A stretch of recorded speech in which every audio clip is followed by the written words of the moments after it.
Sure. Good evening, everyone. I would like to welcome you to the second event of this semester's Global Health Lecture Series. My name is Jay Mauti. I am a doctoral student at the Heidelberg Institute for Global Health, and I'm honored to introduce to you today's speaker, Dr. Thomas Reichert. He is currently a postdoc fellow at the Institute for the Study of Diaconia, and his current project is titled Transformative Testimony, Diaconia as a Basic Ecclesiology Category. He has a Diploma of Protestant Theology and a PhD in Systematic Theology, both attained here at the University of Heidelberg. And today he will focus on arguably one of the most silent social determinants of health, religion. So he will raise some pertinent issues regarding the intersection of religion and global health in interdisciplinary and interfaith encounters. Without much further ado, Dr. Thomas Reichert. Thank you. Yes, thank you, John, and thank you for this kind invitation. It's a pleasure to speak to you tonight. Religion and global health, pitfalls and opportunities of a hidden determinant. I'm going to, this talk has three parts, three major parts, and you have the opportunity to interrupt me at the end of each part and ask some questions, or we will have it at the end, depending on how much you can follow. The relationship between health and religion is a multidimensional and deeply interconnected phenomenon. Although we primarily think along psychosomatic effects or psychological effects when we think about religion and health, this link is much more complex and highly ambivalent too. This talk is trying to explore some of the ways in which concepts and practices of religion are influencing questions of global public health. I will propose a rudimentary typology of medico-theological concepts of health and religious literacy, and give an outlook on how religious literacy for medical personnel and medical literacy for religious professionals could be an important aspect of global health justice. To make things a bit simpler, I'll talk primarily about Christianity and scientific medicine in the Western tradition. I also want to make it clear that I'm not trained in the field of medicine, public health, or life sciences. My view is that of a Protestant theologian, and I come from the field of diaconia, meaning Christian social engagement for well-being. This talk is divided into three parts. I'm going to start with an outline of defining global health. Then I ask the question how to look at health and religion within a global perspective. And finally, I will draw some conclusions in this direction of medico-theological literacy and global health justice. But first, I want to avoid one very obvious pitfall. So, starting with number 0, why look at religion in the age of secularism? The hypothesis of secularization implies that a higher level of material wealth, rational education, and scientific progress will naturally promote the decline of religion, at least in its institutional, organized forms. The secularization hypothesis means further that cultural myths, magical thinking, and patriarchal social hierarchies are slowly being replaced by rational and humanistic views and more egalitarian societies. So far, at least, the classical narrative.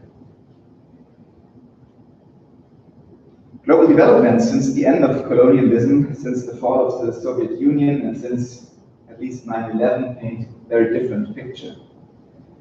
Within the last 4 decades, religious movements with initially little chance of success have seen incredible developments like the charismatic churches within Christianity or extremist movements in Islam. The reasons for the persistence or even resurgence of religion on the global playing field are too many and too complex for me to discuss here.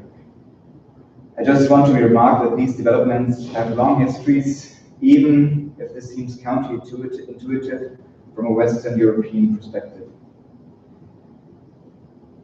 And according to most empirical data, they are not slowing down either. Religions are growing internationally, and that is one reason why I think it's important to look at them for most global phenomena that need to be addressed. But more importantly, they come with massive implications for public health.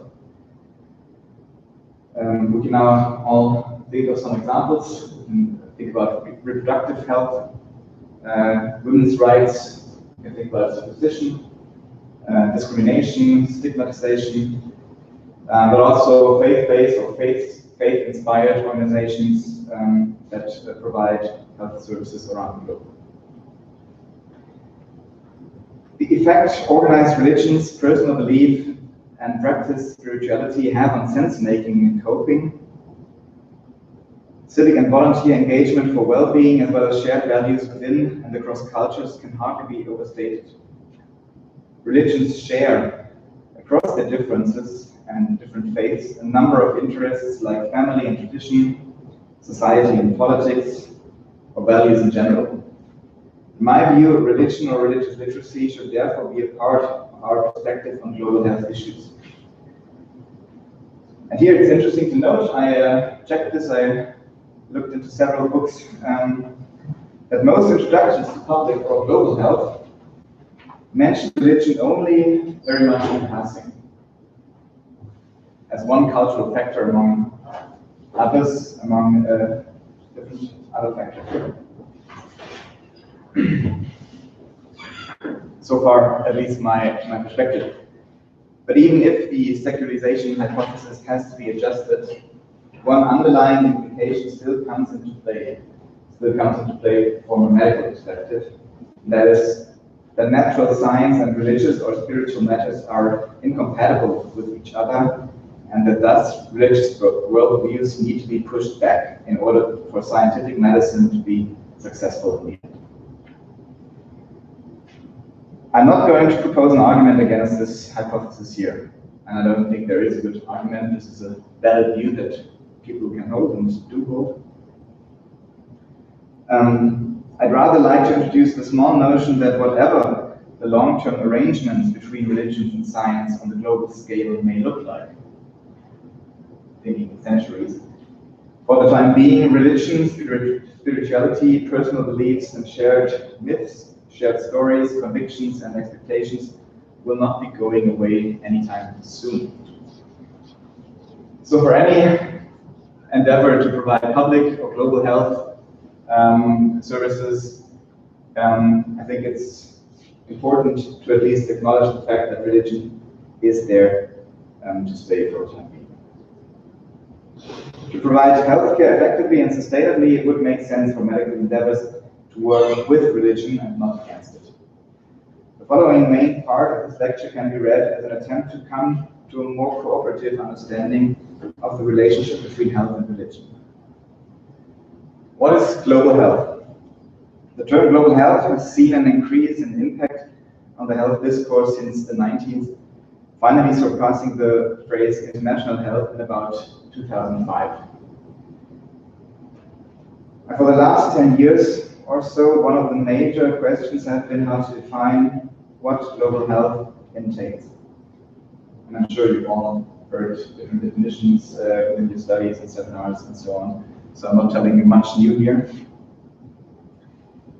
Two currently discussed definitions render global health as, quote, collaborative transnational research and action for promoting health for all, and definition by Ilona Push, those health issues that transcend national boundaries and governments and call for actions on the global forces that determine the health of people.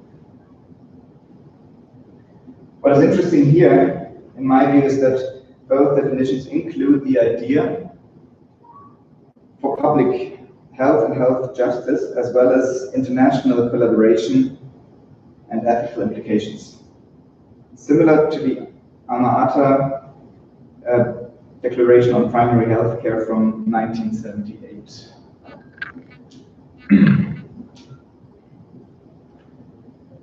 Just an excerpt from there.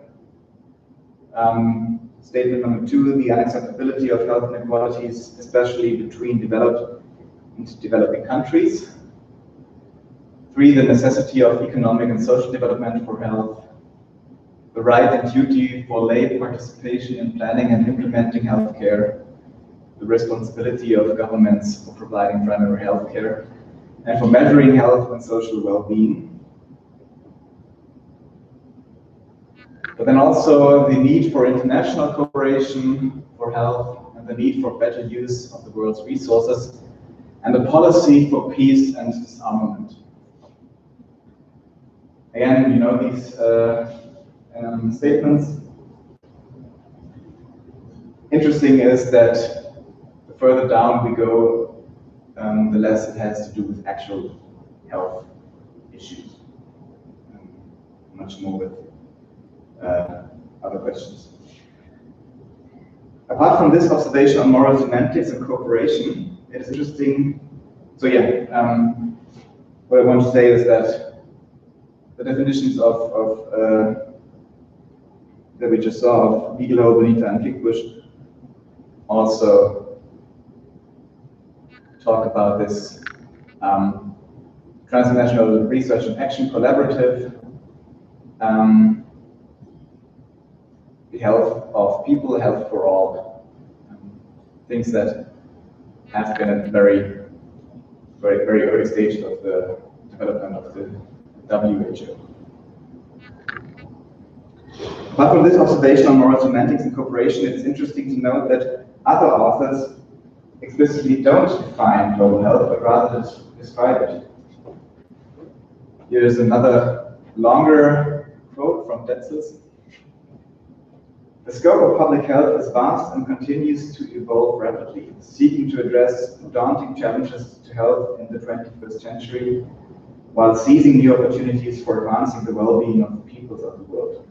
From an earlier focus on population health, it has grown to encompass a great emphasis on equity, as encapsulated by the World Health Organization's goal of health for all, and more recently expanded into the concept of global health and recognition of the profound impact of globalization on health and its determinants. As you can see, I don't know if you can see it, I printed the words that are important to me in bold. And another quote, the concept of global health goes far wider than merely our shared vulnerability, important as it is. It embraces everything that we share in health terms globally. We are becoming more interdependent in terms of regulation, with many international bodies attempting to set standards for everything from disease prevention to professional practice and the sharing of medical records. We are dependent on the same relatively few pharmaceutical companies for certain drugs and the development of vaccines, and equally crucially, on the same pool of trained health workers who migrate from country to country. There is growing pressure internationally to share both these drugs and these health workers more equitably between the populations of the world. More profoundly, of all, perhaps, we are connected together through shared knowledge about health, shared assumptions, and shared behaviors. This is a quote from Chris, his 2010 book. These quotes are not by accident getting longer and longer. What these last quotes express is the observation of rapid changes caused by globalization, which imply further ethical questions as well as more new factors that influence health in general, individual as well as public, locally, nationally, and globally. In the case of Germany, the factor of migration has especially become publicly visible since 2015, but many developing countries are experiencing serious brain drain due to migration of healthcare professionals and have been experiencing this brain drain for a long time now. This is true for doctors as well as for nurses. And some European welfare systems like the British NHS rely on foreign workers to such a degree that already today they would have trouble functioning without them. These global interdependencies and dynamics make the cultural aspects of global health much more pronounced and visible.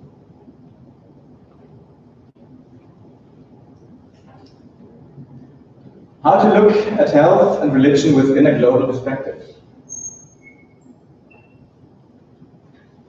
What you see in this chart is, I don't know, some of you may have seen it. Yeah, you know this one. Okay.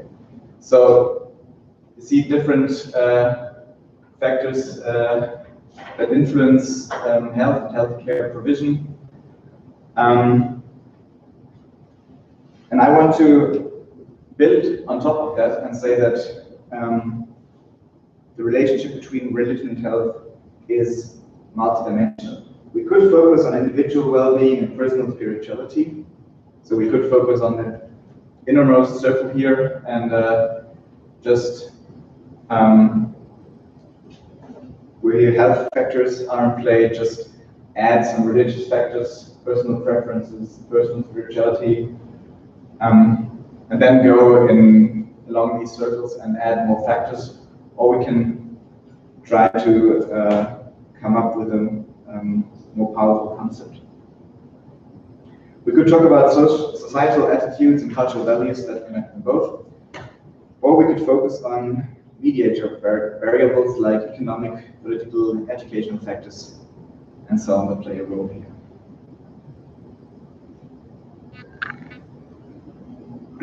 I want to propose an approach that looks at the relationship in a kind of matrix on different levels on the one hand, and different modes of action on the other hand. Let's just look at the levels for now. I have here the micro level and meso level and the macro level, 3 different macro levels. And what I mean by micro level is the individual personal sphere of health and religiosity. Next up, the meso level is the level of a community or communities that I belong to, that I'm a member of. Could be a political community, could be a region, could be my congregation, clubs, and so on. And then I have a macro level. That's the hardest to define. I think the macro level, in terms of global health, is at least split into 3 different sub-levels. On the one hand, it's the national level. I don't know if you can see that over there. So the national preconditions for healthcare provision. Then we have a transnational level, something like supranational entities like the WHO or actors that go beyond national borders. And then we have the level of value systems that act as a kind of framing of these kind of ideological framing of health and religiosity. And along the different columns, you see modes of activity, modes of interaction. And the first is I call it passive engagement with health. There is Hans-Georg Gadamer, the German philosopher, said that health is only becoming visible once it's lost. So it's not something I can actively use or actively engage with unless I have made the experience that it is fragile and can be gone. So what I mean is, with passive in the most abstract sense, an acceptance of limits. Accept that a lot of health issues are contingent and beyond our intentional approach. On the micro level, this would constitute something like sick role behavior or personal coping with loss of health or with the experience of illness. If we look one column further, in the active column, in the question of active engagement, or in this case, health promotion, that would mean on the micro level, my personal health behavior, my behavior to prevent health issues or to promote my personal health. Then I have a third column that I think is important. I call this reflexive for now, but it could also be called existential or cognitive. Its meaning is that it has to stop working. That it has to negotiate the two first columns and to come to a result that makes sense between passive and active aspects. This means for a person on micro level, the dimension of personal sense making. So, coping strategy that accepts certain limitations of my health and that makes sense together with the active column, with the space that I have to increase my own health or to be engaged actively with it. On a meso level, the passive column would mean that it addresses how communities, groups deal with the fact that the health of every one of its members has its limits. So, for instance, there could be a question how communities deal with inclusion and exclusion, how they act with people who are sick or who are in their illness behavior, who could be or can be stigmatized, and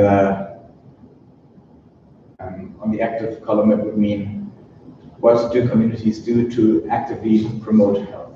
And this might now seem all a bit strange, but if we look at, for instance, political communities, or if we look at religious communities, you can actually see that there is a lot of active health promotion going on. Just one more extreme example, in Mormonism, you're actively being told to take care of your body with dieting and personal physical exercise and so on. And if you don't do it, then the community might react with stigmatizing you.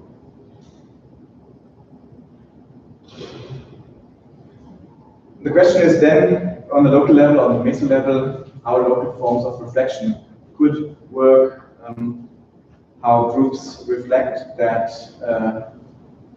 despite their active measures to promote health, there might be inclusion or exclusion happening.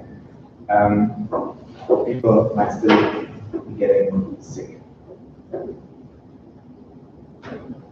Then we come to the macro level, and on the macro level, I think it's visible that there is a certain cultural framing on the national level that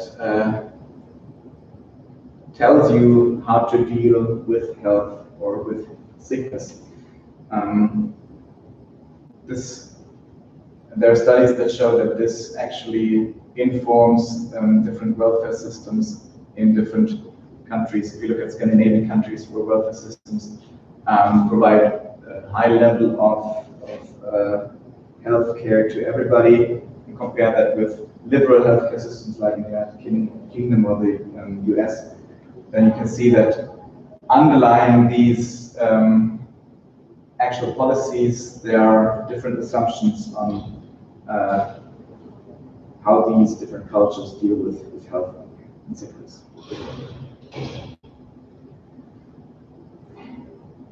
This also, yeah, that's what I just said, has implications for civil society, so non-governmental actors in the field of health.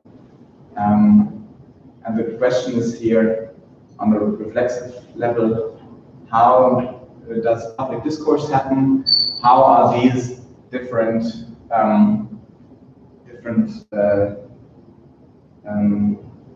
modes of thinking about health on the macro level being reflected? And I'm sure you know this, but there are different countries where definitions for diseases exist that don't exist in Germany, and vice versa too. So we also have a transnational macro level. There's also an acceptance of limits happening there, but I won't go into this more on right now. As I said, there are entities that transcend national borders, like the WHO, or actors that provide developmental aid. And this is also a nice example for the reflexive aspect. You can see that the WHO is thinking a lot and time and again about its role. It's trying to reconfigure, refine its tasks and its limits. And then there's something like the global value systems on the macro level. In the active column, it's easy to find examples. There are shared inspirational values, something like human rights, or you can see that the WHO definition of health is also something that is less concrete instruction and more a kind of value framework. And you see that there's also global discourse happening, at least in part there right now, and this is something that a lot of scholars criticize. This global discourse is happening between countries of the global north or the west. So it's not so much global as a discourse between developed countries on the topic of countries that are less developed. On the passive column, there are due to mass media, there are phenomena of shared imaginations. And I think it would be interesting to look into this more. There are movies on pandemics. There are TV series on zombies that get infected and spread disease and so on and so forth. I think the interesting thing is that it's not just an American movie phenomenon or German TV series, but it's something that is present in a lot of different cultures from different continents. And the question is this something that is this something that's interesting for global health issues? Is this something that should be addressed? I want to look quickly at three things, also already printed in bold on the micro level, and then the question of public discourse. Because this is the next slide, I'm thinking about a typology, a grammar of health and religion relationships. Despite or because of the increasing secularization in many of the more prosperous parts of the world, the close connection between health and religious or spiritual ideas is anything but gone. Health has the status of an ultimate value, thereby influencing everyday decision-making, lifestyles, and worldviews as a whole. In this development, the idea of healing has gained salvific functions, so it's addressing almost the and spiritual form of salvation. Is it possible to draft a uniform typology of the relationship of health and of healing and salvation, combining these different models?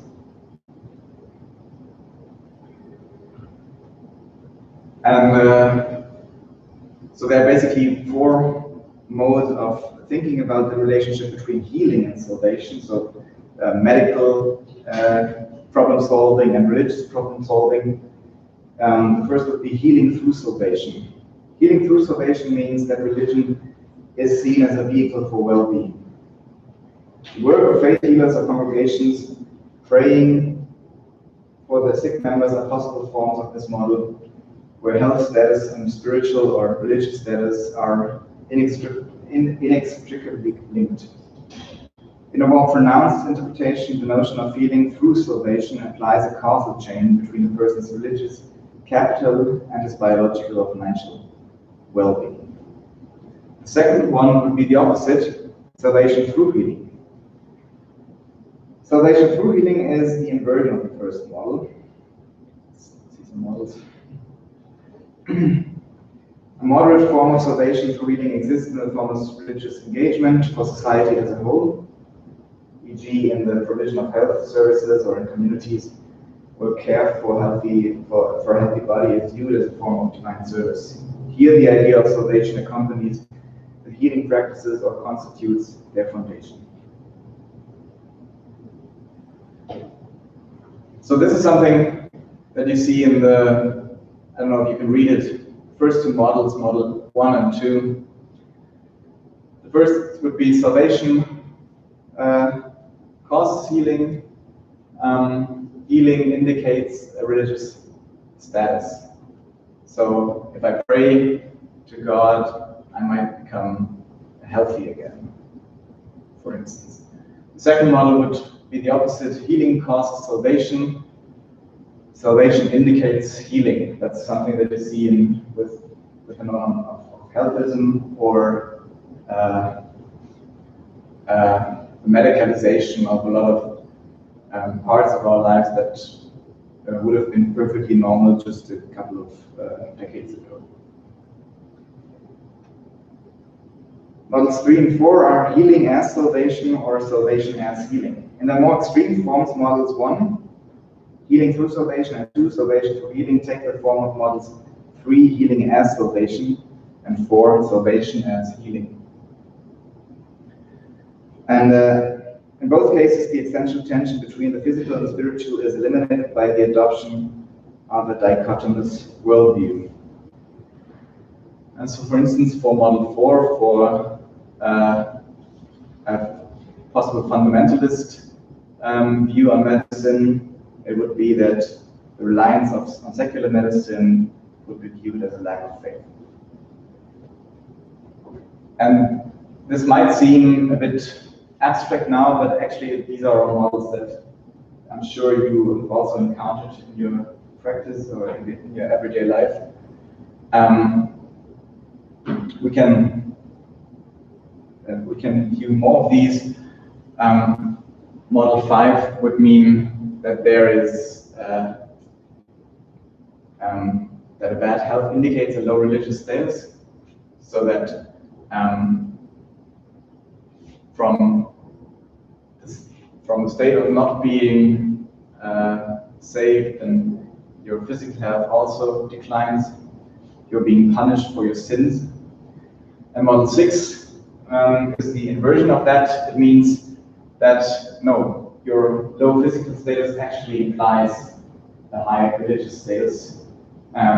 Suffering leads to God, and this is actually something that you also encountered just this week. I couldn't put the video in, but one of the Republican lawmakers in the United States said that they cannot increase healthcare systems in the US because people would then stop believing in God. You know, you need to suffer to believe in God, you need suffering to enhance your spiritual status.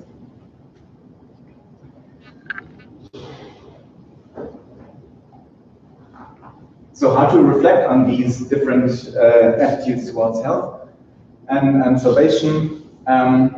one model would be to say that, well, healing and salvation are somewhat related, and the different models that we just saw are possible options for this.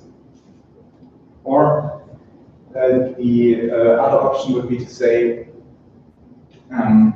healing and salvation are related, but in more complex ways than these models suggest. So these models are bad approximations, to the real thing. Or the last model, healing and salvation are not related at all, either in ontological or in existential sense. So they have no relationship. It's not productive to think about these relationships.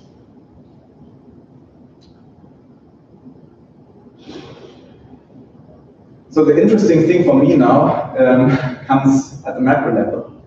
The question is, if these are different models, how people as individuals deal with their own health and their health status and their religious backgrounds, what does this mean for society? What does this mean for medical science?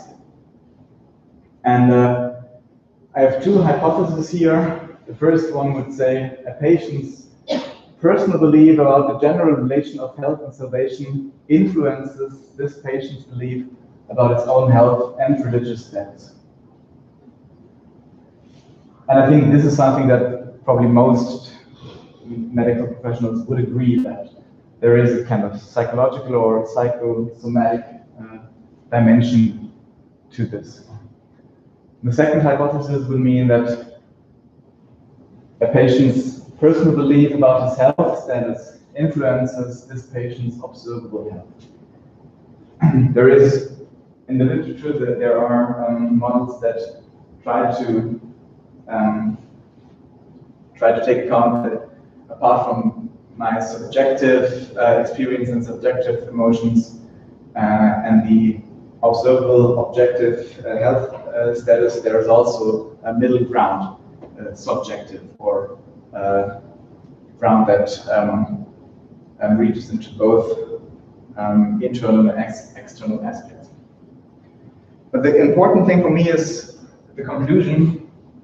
A patient's personal belief about the general relation of health and salvation influences this patient's observable health.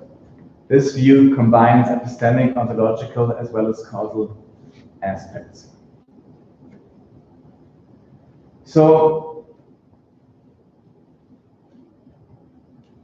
if we take into account that no matter how absurd we personally think someone's beliefs are, or how little we are interested in them, it's still important to see that these views and these convictions will have influence on this patient's health status. So the question for me now is, and this is an open question, I don't have an answer for this yet, is this view that I've just, these models that I proposed for the individual level, are these extendable and expandable into the other columns that you saw earlier? Are these expandable on the meso and macro levels? What would be necessary to get to these models on a level that is not only individualized? And I don't have an answer for this, but maybe we can talk about this later. I think I still have, I don't know, should I quit now, or should I still talk 5 minutes longer?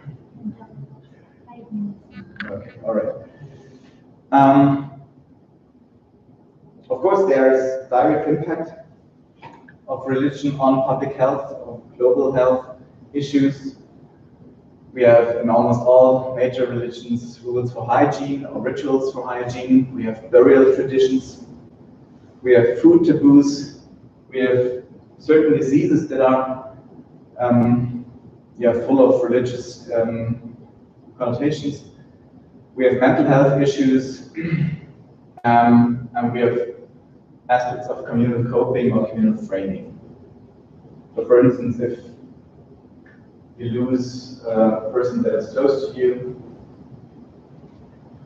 and everybody tells you that you don't need to be sad because they are in heaven, and that is something that the community, how the community frames your experience, how the community tries to help you directly instead with your own coping. But of course, reproductive health and women's health issues are in almost all major religions present. Then we have stigmatization, and think of HIV, for instance, and the religious stigmatization that is going on there. We have general bioethical implications and theological considerations. And we have the whole questions of start of life and end of life issues. These are just the direct impacts. And here is a small, precise overview on the issue of abortion. This is just in Christianity, so I'm not going to read this all to you, just so you get an overview of how different and how detailed theological considerations in just this one question on abortion can be.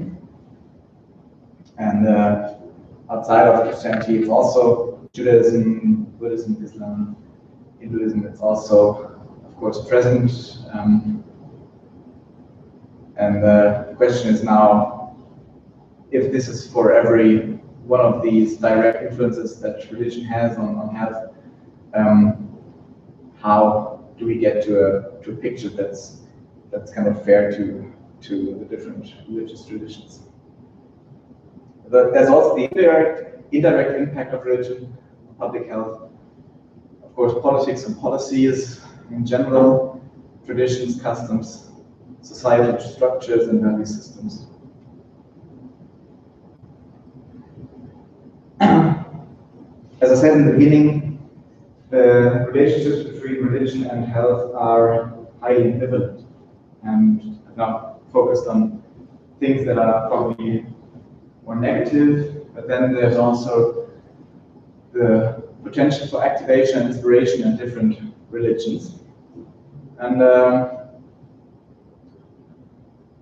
this is a campaign done by churches in Uganda, and together with on the issue of Ugandan sex workers. And I don't know if you can read it. HIV doesn't kill, but stigma does. So this is something that where a religious community addresses society as a whole, and also their own communities to prevent stigmatization. And here is an example from the World Council of Churches. The Know Your Status campaign. I don't know how many of you are familiar with what Know Your Status means. Okay, so Know Your Status is one of the campaigns that the WHO does for making HIV more visible and for promoting tests or self-tests of HIV in different countries. And here I want everybody to get tested for HIV. As a religious leader, I have done it. HIV testing leading by example. And the interesting thing is that these are some of the most effective campaigns in this area. The reasons for that are different, many different reasons, but in especially in developing countries that are that have a lot of corruption going on, some religious organizations have a high level of trust, and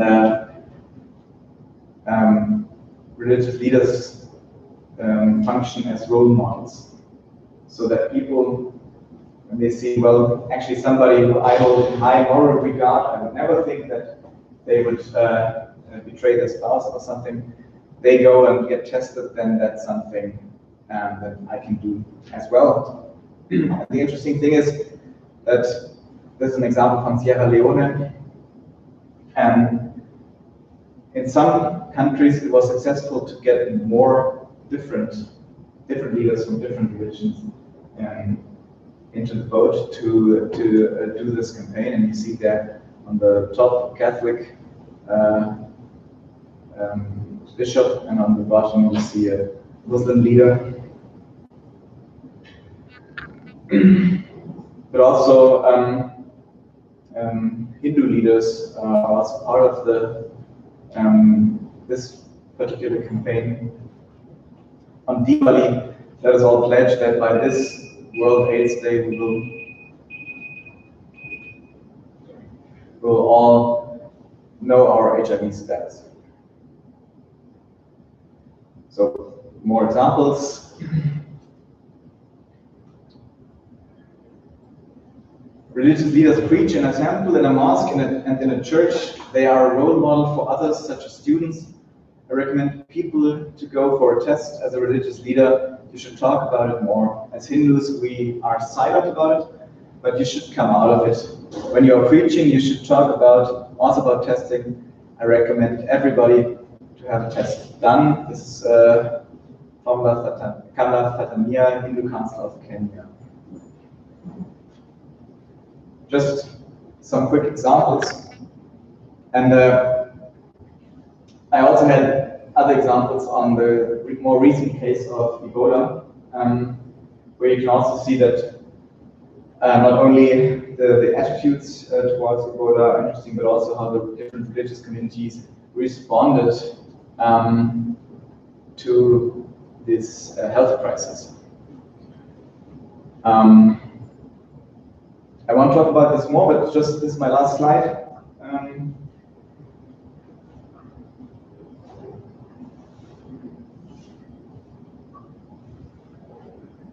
What I propose is bringing health literacy and religious literacy more closer together. How this could happen is another question. There are many possible answers. It could be part of education, it could be part of public discourse. But I think it's important what we're seeing with individual literacy, individual health literacy, but also individual religious literacy. The question is, how do healing and salvation belong together? But then the question is also, how do we de-individualize literacy? How do we promote literacy on the meso and macro levels so that there is a kind of shared and common awareness in the public and society about these issues and their relationship? And also, I think it's an important building block to promote active intercultural cooperation. This is still something that's not, I think, working too well. We have a kind of, we see an emerging global civil society of NGOs that are either with religious backgrounds or without religious backgrounds. Some of them work very closely together. There's a bit of measurement of cooperation going on, and others don't work together. I think with a high level of religious literacy and health literacy, these intercultural cooperations could be promoted. And then this is something that is just only beginning. I call it reflective axiological literacy. Axiological is the philosophical term for pertaining to values. So the question is, what is value literacy? And then more precisely, which values inform global health governance? This is something that there's a very interesting paper by Tina Hanrieder last year on the question, well, what kind of values actually play a role in the discourse that for instance, the WHO, the different discourses that they have, debates that they have, what values are actually referenced. And I think this is the last part. I haven't talked much about justice now, but I think cooperation towards global health justice and global health equity is something that will only, that's necessary for a full understanding of global health, but that will only work if the religious potential for cooperation and for activation is being used. This was in the part on Ebola. Besides the question of role models, you can see that still today religious communities have very dense information networks that should be used, can be used for generating medically relevant data. They have a high level of trust in general as NGOs that are not part of the state, and they can promote civic engagement to a level that other actors are mostly struggling with. So far from me, thanks.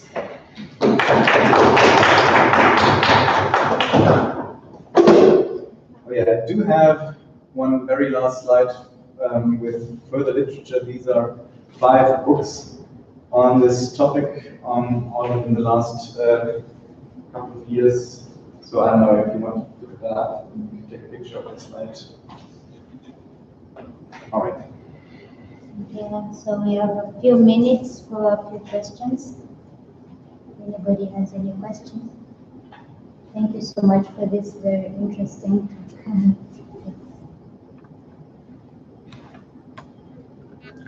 Yes. Let me say, I think from a perspective of people like us who are involved in designing public health programs, your message is still not clear to me. Of course, let me say there is a potential, but in many fields, especially my area, reproductive health, I would say if one would try to quantify, in which degree does religion, and of course we would also have then to do with which religion, but overall there is, I think it's creating more problems in the field of reproductive health than it solves. Sure. And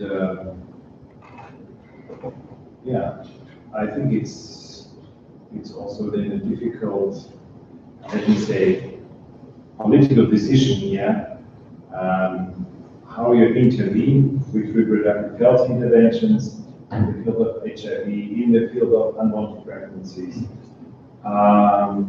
in the field again dealing with female genital mutilation. So, how should public health people deal? Yes, especially in these fields. Very good question.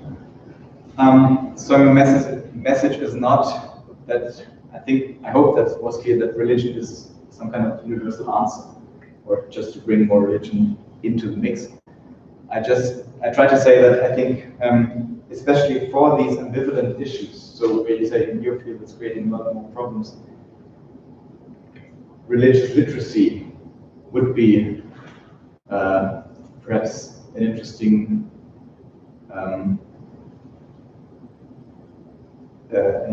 option to look into. So if you have people who want to suppress women's reproductive rights because of religious reasons, and then it helps if you have the tools and the semantics to communicate with them and to come into contact with them. This is similar to when, I think, another example,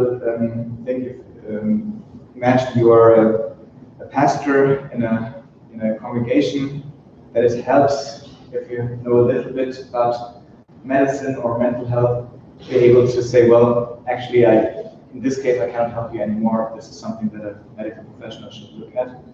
And for me, I think there are also, or in the literature, there are also cases where it's visible that situations could have been handled better if there were more understanding of religious values or theories. There were the case of Ebola was one case where Marshall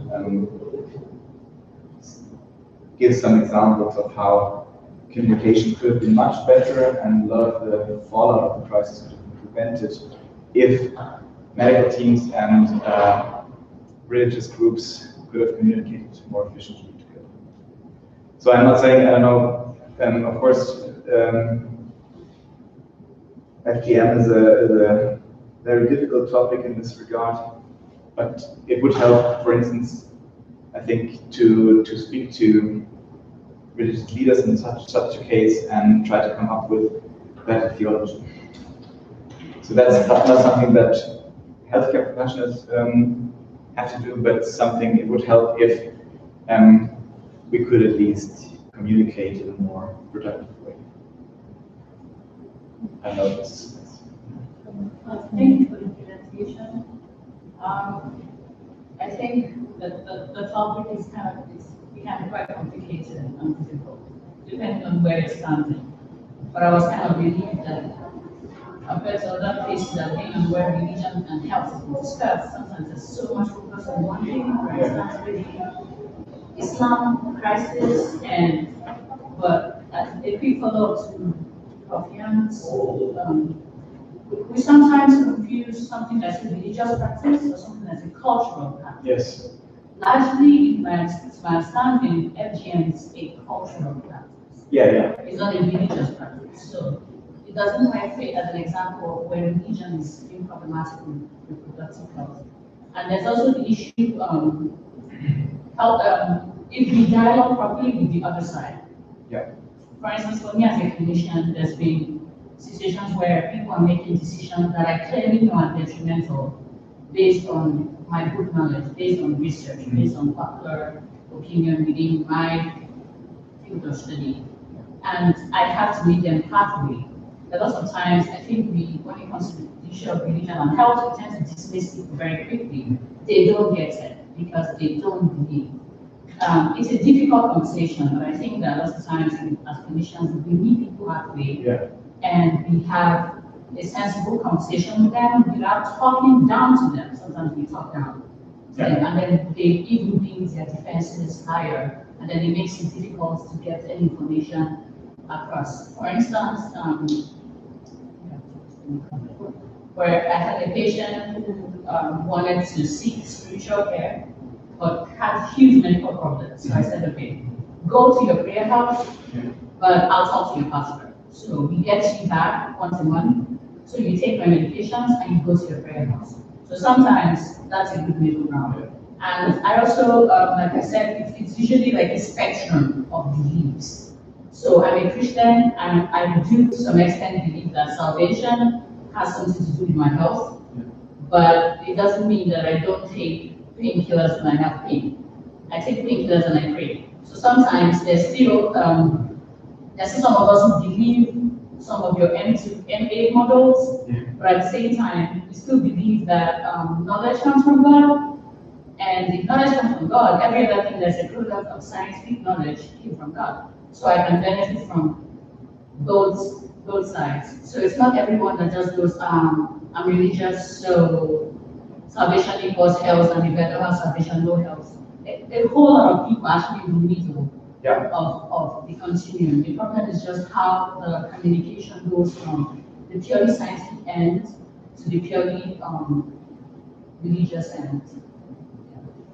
Thank you. Very good commentary. I think that was a bit quick before in my presentation. Actually, that's I do believe that perhaps 98% of people are somewhere in the middle between religious worldviews and medical use of medical opportunities. For me, the interesting thing is how to make it more easily identifiable where there are dysfunctional or detrimental practices or beliefs, and how to deal with them in a more productive way. And that's something that I don't have a clear answer yet, but I think that would help the conversation as a whole.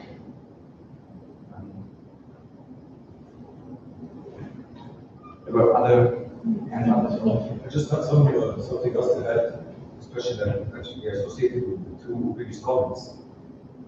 I believe there is no religion in its raw, unbiased form would actually call for harm. So yes, the practices, the negative practices, although they're cultural, but they are done believing that this is the religious body, this is the religious salvation. Like you said earlier, when they do these actions such as female genital mutilation, they do it in the sense of, well, I have that in Egypt, in my country. They would do it out of this holy feeling that this would actually lead them to some kind of salvation. So on first sight, I believe, maybe on first sight, that dismissing religion from public health would probably be the answer to all of these problems. However, looking at the examples that you have just portrayed, the one with the Know Your Status and using of religious leaders to actually lead by example and give better reasons, I think this kind of sways my thought to the other way, that we shouldn't tire ourselves as public health personnel. We shouldn't tire ourselves with this war of separating religion and health, but rather utilize it in a way to send a message. I think this is probably the right way. Thank you. Yeah, I agree. I think it's this is I think in every religion there are emancipatory elements for more egalitarian, more liberating view, where the individual is respected.